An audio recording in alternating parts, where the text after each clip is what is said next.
We started in 2020 during the pandemic. Actually, the reason why we started it is because a lot of people lost their jobs, and a lot of community people are like looking for ways to survive. And one of their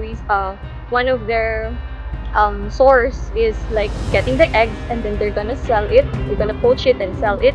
So that's why we built the organization to protect these eggs. So that's how we started.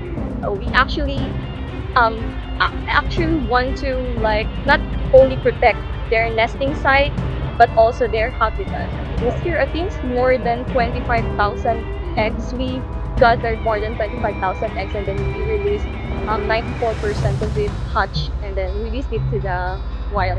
We have what we call the Pawikan Rangers, because Pawikan is the Tagalog term for sea turtle. So we call them Pawikan Rangers, and then every night they're gonna roam here from, I think, at least 5 kilometers or more than 5 kilometers, just to patrol and look for mother sea turtles coming.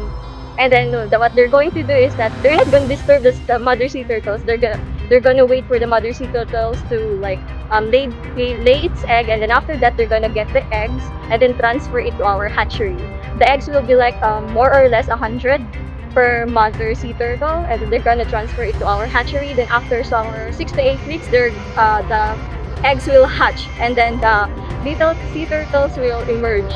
Um, and then after that, well, once it emerged, we're going to release it right after in the wild. And actually, only 1%, and sometimes it's like 1:1,000 survived adulthood. Where they were released, they're gonna come back here after some 15 to 20 years or 20 to 30 years based on its species.